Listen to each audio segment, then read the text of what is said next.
Welcome in, everybody. Pleasure to be here. This is a bit of an emergency stream. We were supposed to do scary videos today. We're not getting scary videos. We're getting scary timeline instead. But with that being said, I am Atlas Slugged. Thank you to everybody who has recently subscribed to me. I know there's probably going to be a lot more new faces in here. It's been a minute since I've actually been doing concurrent streams. I kind of put that aside, started doing more so just regular set it and forget it videos. Started to pick up on my channel. Maybe I'll come back to the streams here. So just a big thank you to everybody who recently subscribed. I'm glad to see you here. Welcome to the party. And also welcome to everybody who's normally here for these streams. Had to do an emergency stream because obviously this story with Elon versus Trump is major. It was bound to happen though at the same time too. So there's a lot of things going on, a lot of moving parts. We have, again, from the news from Palantir as well, Peter Thiel being involved, the AI software system, JD Vance. And at the end of it all right now, what are we having? We're having the perennial two fathers, right? Donald Trump and Elon Musk going at each other, largely in the public purview, and largely to the detriment of what I would say would be the practical effectiveness of what the Trump campaign and administration was getting done. But anybody who has watched any recent video knows that I am no big fan of the Trump administration as it sits right now. Largely for, again, I'm a Christian nationalist. There's a lot of foundational disbelief there. But let's not bury the headline here, and enough of me talking and rambling on. Here's the real story and what we're looking at right now. And I'll put it on screen here for everybody, and I'll blow it up a little bit. It is Elon Musk tweeting, "Time to drop the bomb." He says, Donald Trump is in the Epstein files. That is the real reason they have not been made public. Have a nice day, Donald J. Trump. This was tweeted, 3:10 p.m. at 6 o'clock Eastern time. So in 3 hours, this already has 84 million views. That is incredible. That is outright incredible. Now, to set the stage here too, a big portion of this came from the fact that there was a fallout with the big, beautiful bill, right? The BBB, as they've been calling it. And that's not really where the beginning of this has been coming from, although this is what it culminated with. Forgive me, I lost my light. And this is major. This is absolutely massive. This is one of two outcomes, right? We even have Orrin McIntyre and a few others writing, well, this either means that Elon knew the whole time and was choosing to still work with Donald Trump, even though he knew that the allegations maybe had some more truth to them, or this is going to be an extreme case of defamation and Elon is just completely crashing out. I see plausibility in both sides. I really do. And it's kind of, we're kind of in the middle of this firestorm, if you will, this shitstorm that is happening. Also nice to see everybody in here. Andrea, Abigail, Jamie, Chusak, and thank you guys for being in here. I do appreciate it very much. But let's go back to the actual tweet storm we have here. So this is the major one here. Obviously, Elon losing his mind, been crashing out. He also writes, mark this post for the future. The truth will come out, with Alex Jones adding in, God help us all. Now, my main kind of concern with this, and what I've been feeling for some time, and I think many others have as well, is this was, again, bound to happen. And even without the Elon and Donald Trump little tidbit in there, the Trump administration has been losing a large amount of their momentum ever since he won the election. It's kind of been day by day, right? It started, I think, initially with the deportation numbers people were upset with, and that slowly rolled into what we then got with the Epstein, kind of the first phase one of releasing the Epstein files, which wasn't anything major. A lot of it was already public.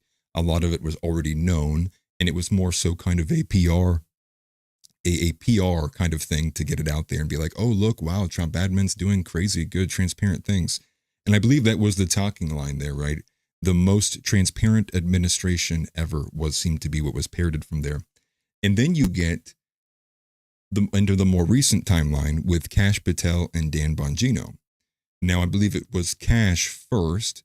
Kash was the first one who had came out and said explicitly that he had seen the Epstein files and that he believes, or that he knows that Epstein actually did commit suicide.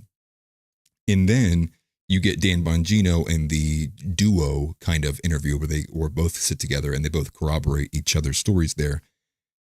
And that's where it really began, because Dan Bongino was kind of this big touted figure. If you can't trust Dan Bongino, who can you trust, right? Everyone points to the fact that he was doing, 8 figures on a Rumble podcast. He clearly had a lot of weight to be thrown around in the mega crowd. And then what does he do? He comes out and says himself as well, oh, actually, yeah, I did see the files, and yeah, he definitely did it. He did it to himself.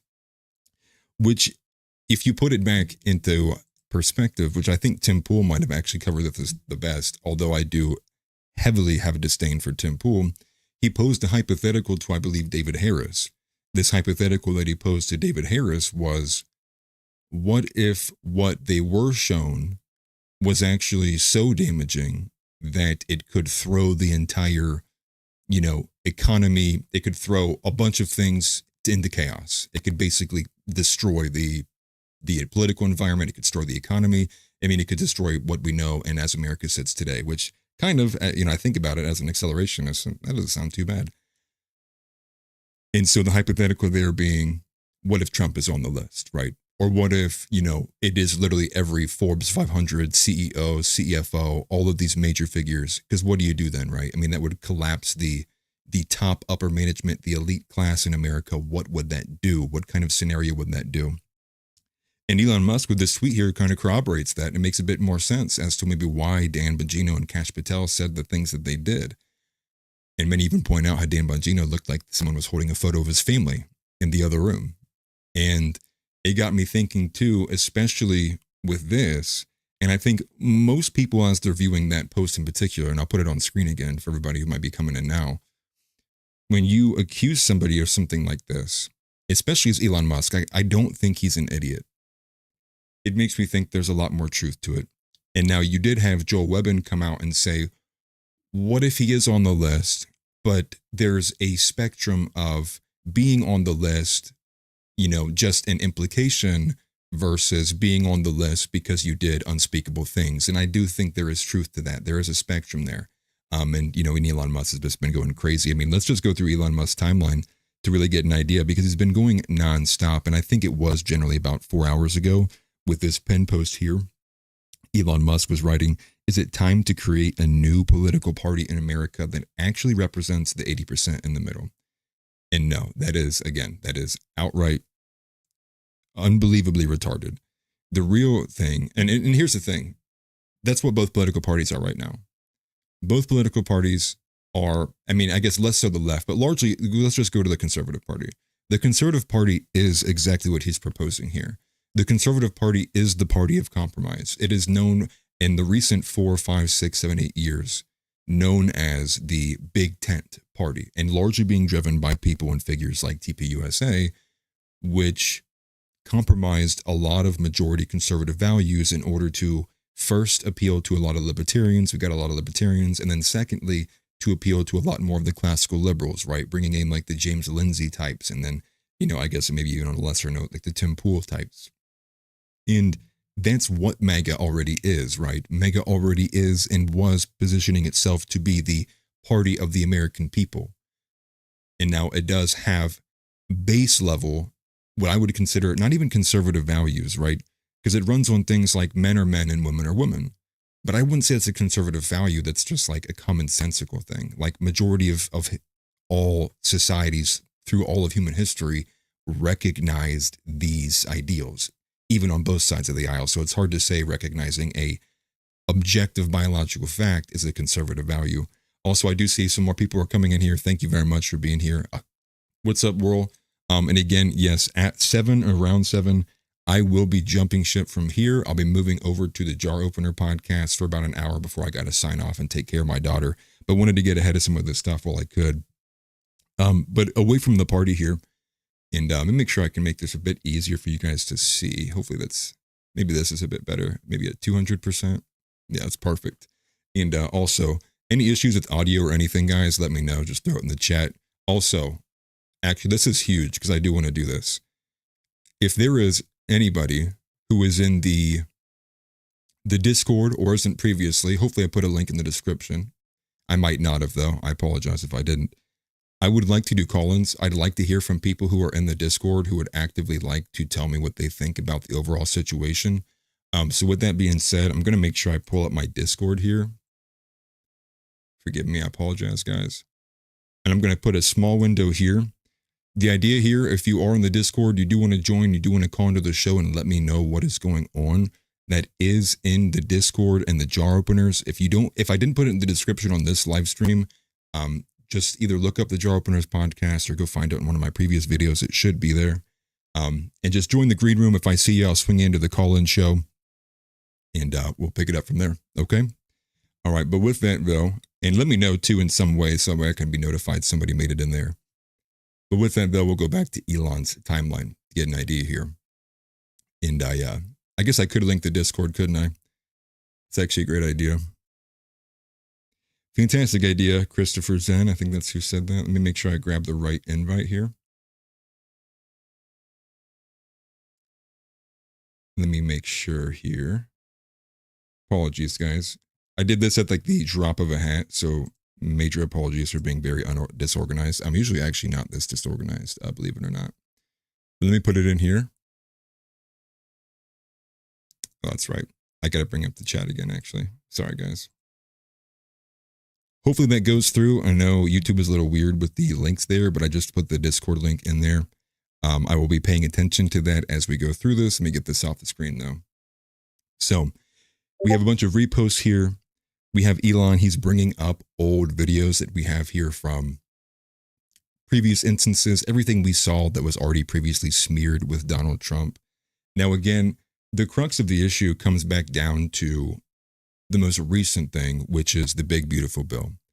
Now you have Elon largely just pissed off that most of what he did with Doge, with the recommendations, is not being codified into law. The recommendations aren't really making it anywhere, largely leaving Elon's impact a break-even point, where even if they do move forward with some of the stuff, some of the pushes for with spending kind of equalize it out. Now you do have an argument here where some people feel like they might be, what's the right word? A battle of egos, and maybe Elon Musk feeling like he took his own, personal time away from Tesla, away from SpaceX, from other projects, and then that time basically be brought to null because what you did turned into nothing. There is something to say there about that, and so I do think that is a, as much as Trump's ego may be in this, I do think Elon Musk's ego could be in this as well. I do think there's something that could be brought up to speed on that, especially as it pertains to these figures here. Now, I do think in my conspiratorial, let me put on my my thinking cap, if you will, and we kind of connect this to the recent events with Palantir. And like I had talked about in my previous videos as well, I do not at all have any kind of good, really positive thoughts about J.D. Vance. But what you'll notice in another tweet that Elon had, he pushed for, which I believe was from Ian Miles Chong, pushing for the impeachment of Donald Trump to promote J.D. Vance, which again, J.D. Vance, I believe, was this artifice that was basically groomed by Peter Thiel, as well as other figures from the PayPal mafia, to largely be the installment, which would capture the face of MAGA. And they've already kind of astroturfed him a bit. He's gotten a lot of praise. But largely they did that also with the memes as well. How many memes do you see of J.D. Vance all the time? But that's a side note. The DoD contract, as well as one of the smaller portions that's in the bill with the big, beautiful bill, is a law that basically places a ban that bans all 50 states from having their own independent regulation systems as it pertains to AI and AI databases for 10 years, which centralizes the power and the oversight and the regulation into the federal wing. The reason why that's an issue is because, again, the fear, when you have headlines that from like the New Republic in New York Times, the fear runs from they're building an AI database largely to profile people very, very quickly with mass amounts of information.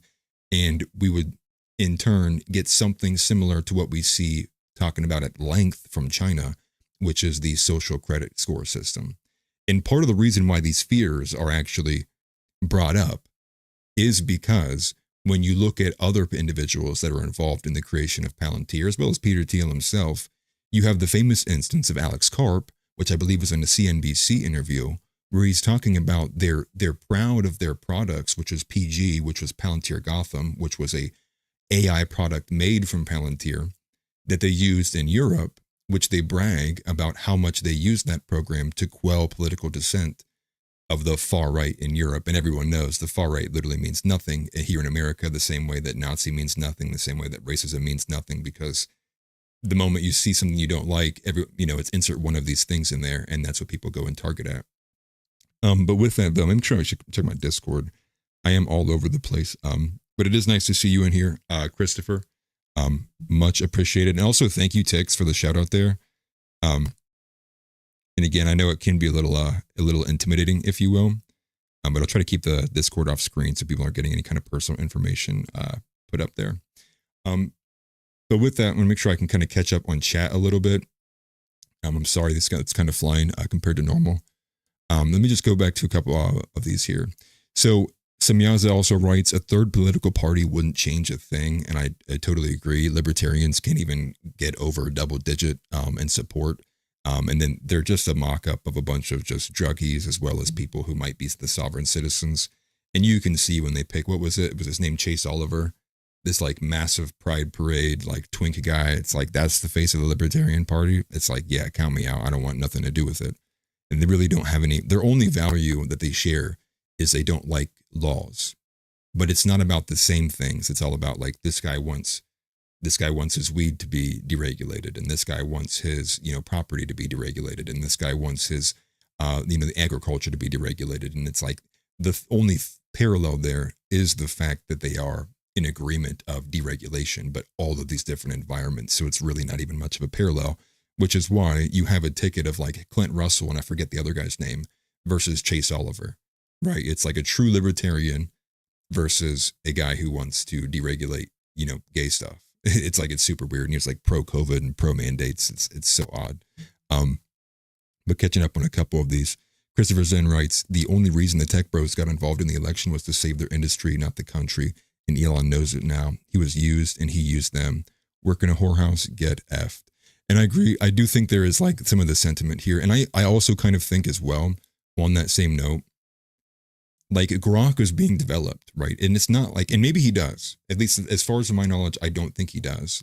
I don't think there was a public IP for anything in terms of an AI database similar to Palantir software. I mean, Grok is similar to ChatGPT, but it's not like it's a database, or maybe it possibly is if it's connected into the Michael Rechtenwald. Thank you, Groiper. But it's but possibly it could be. And that was kind of some of the fears initially as well, with like Neuralink and then connecting Grok to the Twitter database. It would largely have a strong database of everyone's kind of political opinions as it would pertain to X. So my thought was, did Elon get mad because Peter Thiel basically boxed him out of the White House as like the next, tech bro?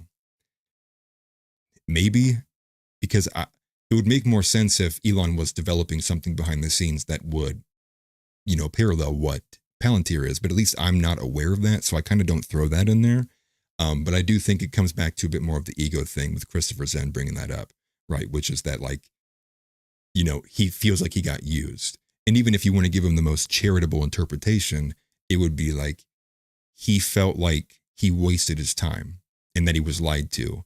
And I think even Woe, which is the guy from Stone Choir, the Stone Choir podcast, or the Christian Nationalist crew, he made a point, which was, you don't make it to where Elon is without recognizing like the stupidity of your coworkers.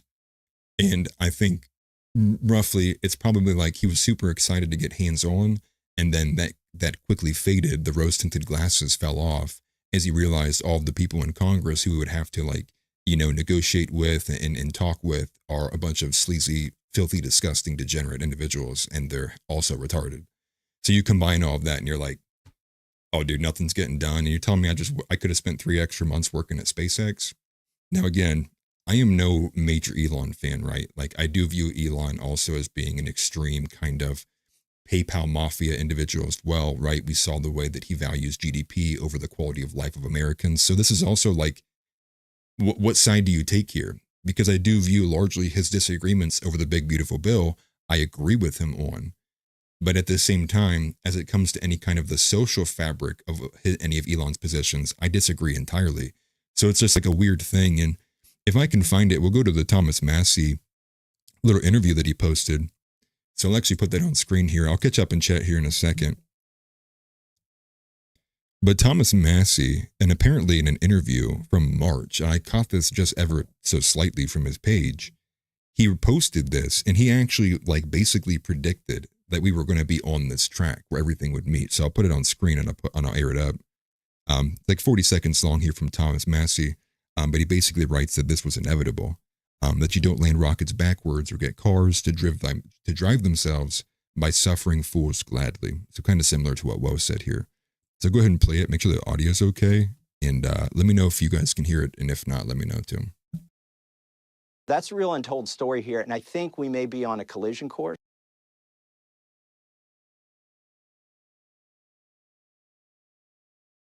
Big apologies, guys. My sound has to get rerouted out. Again, sorry, I'm so disorganized because I wasn't expecting to do this, but this stream kind of drove me there. Okay. Or maybe at least I wasn't hearing it, so I apologize. Start this from the beginning here. Should be good to go. Okay, let's play it. That's a real untold story here, and I think we may be on a collision course. Like, I think there's 3 cars coming together at an intersection, and they don't realize they're going to hit. And one of them is Congress, with Mike Johnson driving, is in one of these cars. Trump obviously is one of these cars. Maybe he's the train. And then there's another car, which is Doge. And I don't think Elon Musk is going to suffer these fools once he finds out how foolish they are or duplicitous they are. You don't land rockets backwards. You don't get cars to drive themselves on the interstate by ignoring the fools that you're working with. That's real. Also, partly, Thomas Massie just hates all of Congress, too. So this was a way to get a few jabs in on Congress. I do like Thomas Massie. I will catch up on chat and we make sure I'm going to jump over to Discord to see if anybody had made it into the green room. I want to make sure I can operate that okay, even just want to check.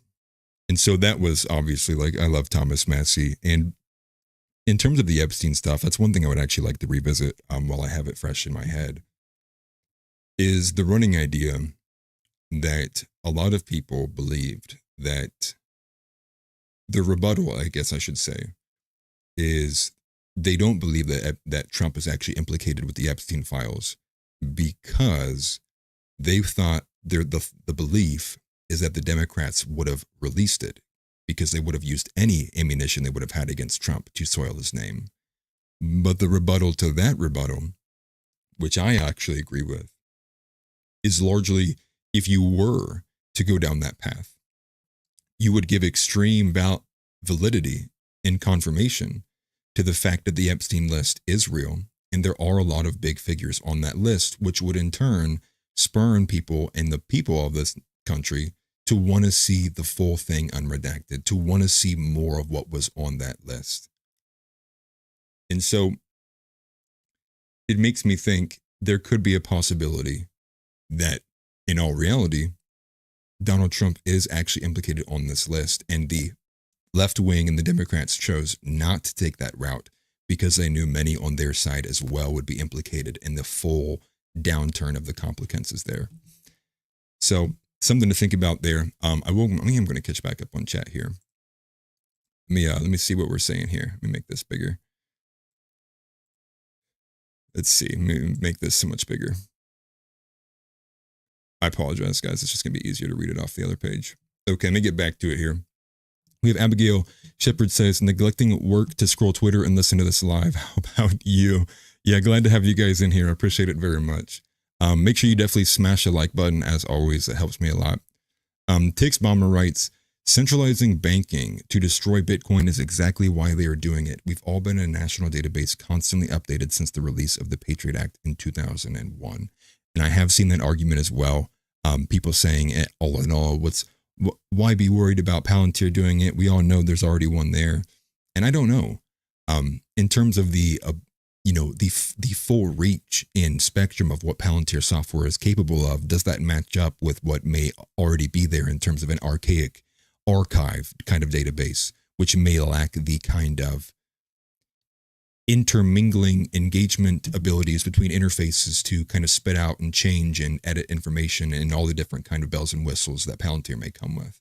So, but I do agree with you though, largely that there already is kind of some kind of archive there. Kids Dead says bro's voice really is that deep. What the fuck? Yes, it is. I know it's a shock to a lot of people. Also, always good to see Donnie in there. That was a former co-host in here. We have Tix in here saying passing, not release. Marcus Young, always. I do appreciate seeing you in here, brother. He says he's been waiting for me. We have Trent Groiper, the Jar Openers podcast. Thank you, everybody. I'm trying to catch up on a couple of these. And yes, Christopher Zen writes, Advance is owned by Teal. I do agree. Atlas, can you sing Let's Get It On? No. Donnie says, where the F are my likes at? Yes. And I do appreciate all of you guys being in here very much. Nick C writing, if a gang of foreigners break into your house, your first priority is not checking your checkbook. Immigration is more important. And then Christopher Zen says, yeah, but the media could control that. Yeah. And there's a lot of things going on here. And I do agree. Largely, I think most people at the end of the day are just mostly pissed off that it seems like the deportation efforts are just like not happening. I think even with the re-up of what we're going to, which I think starting at 3,000 a day, or maybe it was a little less than that, close to 2,000. What we are getting and what we should be expecting to see is a large ramping up of those efforts. And on that note too, some people have also made the argument, now I don't know if this is bots or being astroturfed, but some people are making the argument, well, if we were to adopt the Palantir system, it'd be easier to deport all of these people, which again is very similar to, here's a crisis, here's a way the government can overreach and gain more power from said crisis. It's like the playbook it's so tried and true. It's used so often. And I guess we'll get some more general reactions of what's going on in the timeline here with Elon Musk going off, because there have been quite a few of these. And let me go ahead and switch it back over here as well. And I'll bring this back to a normal kind of spacing here. Match it up there as well. Perfect. And, and with this, largely we're just like a major crash out. You even had, and funny enough, Charlie Kirk pops up here. Elon Musk unfollowed. He unfollowed Charlie Kirk. He unfollowed Stephen Miller. And think about the fact too that he had like a black eye, right? This guy, like Elon, had a black eye, like literally, like 4 days ago. And I think I even saw Andy Paola's like highlight that too, which is like, now this makes this seem a bit more weird. Maybe it is just a ridiculous coincidence, but it is kind of odd that he did have a black eye, and some of the language that was used around it as well. Let me actually head to that here. I always forget the account that writes. I think it's Either Wave, but he always writes from the desk of Nick Fuentes, which I think he made a good point here too. Maybe this is it. Yeah. So this is from here. I'll move myself, actually make it a bit easier to see what's on screen. So he writes, damn, Trump has been kicked out of 109 friendships. Can't stop earning riches. It's crazy. That's funny.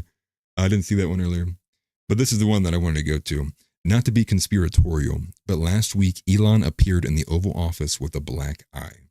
This week he tanks the budget bill and says Trump is in the Epstein files. The black eye thing is extremely weird, and I will never believe any excuse about that. Now, I feel like there was another one. Yeah, here it is. So he followed it up by saying that Trump made a very cryptic comment about the black eye as well, saying that he offered Elon makeup to cover it up, but he refused, implying that Elon wanted people to see and to tell them the story that he did. Which I did see a little bit of it. I didn't find it like it was too weird, I guess. But I definitely did see it though. It was a little odd. Yeah, I know. 109 friendships. Isn't that a funny little parallel there? For those who get that reference. Now, I wanted to go just visit some of these more broad reactions here. And again, you can see Elon Musk can be dominating the timeline. Part of his algorithm here with with his X is that his tweets have an extra kind of bump to them, obviously, because it's his platform.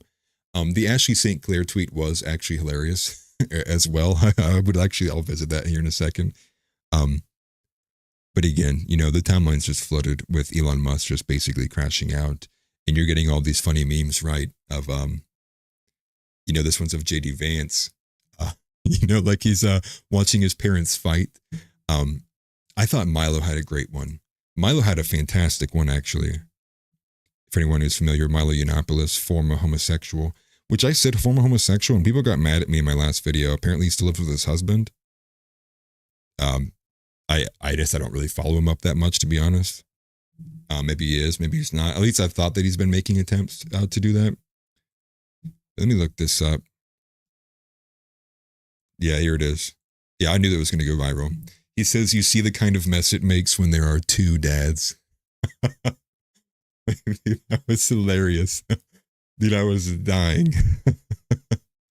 And it's funny because you have this happen right after we get the Glenn Greenwald incident, right, which caused a lot of controversy into the conservative circles. Which again, I don't know how many times you can point this out, but conservative doesn't mean Christian anymore, which is why you get all these conservatives coming out and defending that extremely degenerate, disgusting act.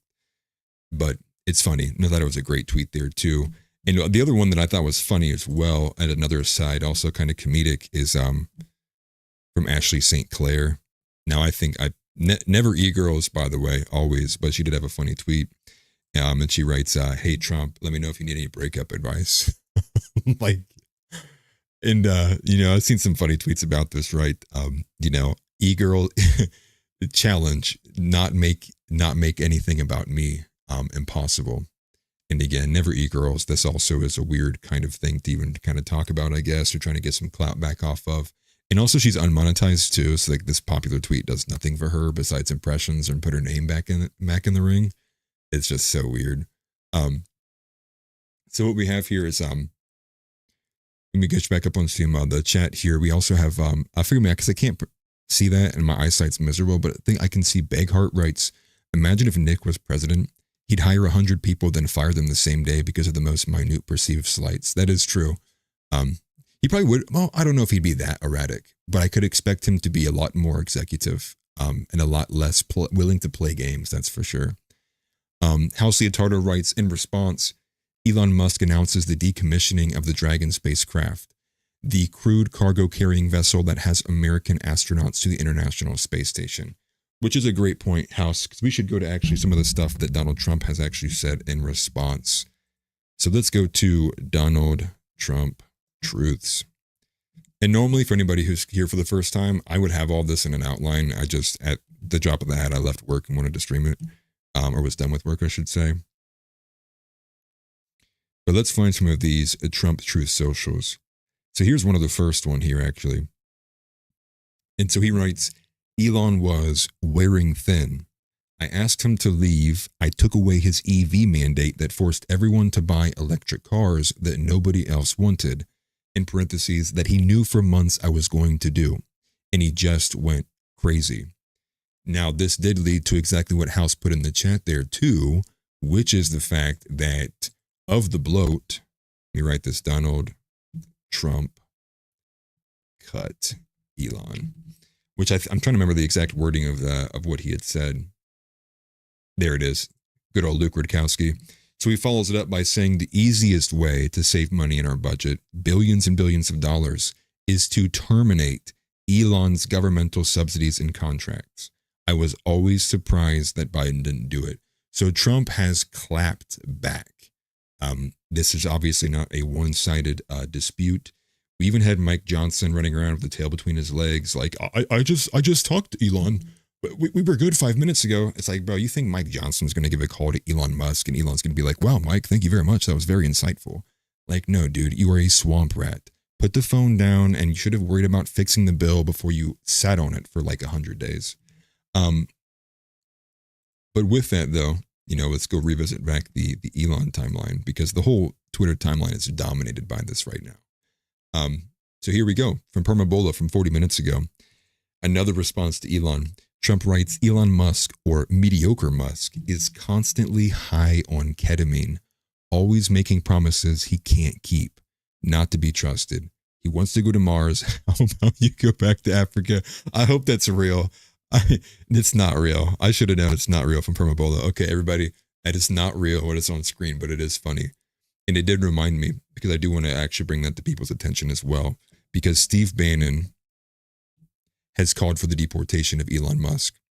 And with that, too, one major thing I actually let slip out of this is that Elon Musk has also, after claiming that Trump is on the Epstein list, also agreed with Ian Miles Chong, disgusting, about Trump needing to be impeached. So actually, before we go to that, let's go to Elon Musk. Impeach. Here we go. Yes, so this was the tweet. So it wasn't him saying it explicitly for himself. This was Ian Miles Chong, again, a guy from Malaysia who is, again, one of the, I can't say the because Nancy Mace exists, but he's one of the most despicable people in all of politics. So he writes, President versus Elon, who wins? My money's on Elon. Yeah, of course, you glaze him for money. Trump should be impeached and J.D. Vance should replace him. Elon Musk writes, yes, basically signaling again that he thinks that he should be impeached, which again is really a far crash out, because I think the majority of the beef exists with Congress' inability to do something, not with Trump himself. And again, but Elon's known for spurging out. If anybody remembers the H-1B visa discussion, you subhumans. He's not a very stable guy, I wouldn't imagine. And you're probably not when you have a bajillion baby mothers and they're all Jewish. So the thing with Steve Bannon, though, the issue with Steve Bannon is that he has called for the deportation of Elon Musk as well as an investigation into his drug habits. So I'm hoping I can find this clip here. Yep, here we go. So this is him with Posobiec. Again, I know most people probably aren't that, quote unquote cool with Poso. But I do generally appreciate a lot of the more American patriotic kind of takes from Steve Bannon. But we'll let it rip. Here it is. Elon Musk is working for himself. President Trump empowered him more than anyone's ever been empowered in this government, had his back, promoted this guy. And when people like me who said, you're making a mistake, right? This is a bad guy. He's going to turn on you. He's not with us. He's also totally incompetent. And President Trump said, hey, give this guy a shot. And I trust President Trump's judgment enough to say, as people know, I backed off a little, right? Not a lot, I backed off a little. But it's not about observations. As soon as he didn't think he ran the deal or got the adoration, right, that he was starting to be saying, where's the $1 trillion, right? What is this? He turned on President Trump. He turned on MAGA. But most importantly, he turned on the country and the American people. And President Trump just had enough of it. Yeah. And he forced his way back in to have some last day. They didn't want to do that. But fine. And then as soon as President Trump comes out today, and President Trump saying it in the nicest way possible about the bill, right? The bill, bing, bang, bang. The guy gets up and starts tweeting the most vicious stuff you could tweet. So all the fanboys defend this. He accused President Trump of basically being a group with those pedophiles on the island. He called for the president to be impeached and J.D. Vance to take his role. As hard as we've worked in all the years that we've worked and this audience has worked, some punk is going to sit there and go, he should be impeached. And hey, as sure as the turning of the earth, if those progressives rub up on him and say, hey, they're never going to buy the Teslas, we're going to buy the Teslas, they rub up on him, he'll write a $500 million check for Hakeem Jeffries. He'll be across the thing looking to impeach President Trump, looking to help steal the 28 election, looking to imprison President Trump. So here's my point. Let's get ahead of it. Again, a lot of, again, a lot of through lines here. Again, I was actually adamantly on Steve Bannon's side when it came to the H-1B visa discussion. Especially as it came to Elon Musk, basically spurging out and deciding that Indians are the most, in Sam Hyde's words, the most valuable asset to any person could have. We should treat them like nuclear material, which is wild. I did catch that, though, from House. House writes that 1 hour before this, the article on Zero Hedge was Trump purges Israel hardliners. There's no way. Let's look this up, guys. Trump purges Israel hardliners. Zero Hedge. Check it out. Oh my gosh. Yeah, 5 hours ago. Literally an hour before the crash out here. Purges Israel hardliners. I know it's impossible for you guys to read. I'll make it bigger. That's wild. I don't know, man. So maybe it's a good sign. It's hard. I mean, it's this is just the beginning of this. We're at the very, very, very, very, very beginning of all of this. And who knows how it turns out. I mean, I do agree with Bannon on the fact that, like, yeah, I mean, like, if you were to, I think Elon's probably going to switch sides immediately. Probably won't, just because the Democratic Party is insane. But also, Elon, I guess, beats the allegations of he's not the shadow president either, right? I'll beat the allegations. I'm not actually president. Truth be told, I hated him the whole time. At least that's kind of the vibe I get from the current iteration of what's been going on. But with that, I wasn't going to be able to run for very long. I did want to say thank you for everybody who is in here. I appreciate it very much. Expect me to try to do a few more of these streams. I'll try to pick them up as my channel grows. So again, massive thank you. There's a lot of brand new faces in here. So thank you very much. Your guys' support means so much. I'm trying to do as much as I can, trying to position myself as, again, one of the very, very, very, very, very, very few Christian nationalists who are even allowed, I guess, even have a platform. And who knows how long I'll even be here. Because I guess, Nick Fuentes Clippers don't exist very long on these platforms. Hopefully I can make it long term. I try to avoid being too sensational, I guess. But again, huge thank you. Make sure you do smash the like button. I'm going to be moving over to the Jar Opener podcast, which it is a more MAGA appealing, less independent, less kind of Christian right, less kind of, radical where I'm at, positioning kind of back more to the center. I'll go ahead and throw them on screen so you guys know where to go. This is where I co-host on the podcast as of right now, which is the co-host with America First TV. He has a much bigger channel than I did.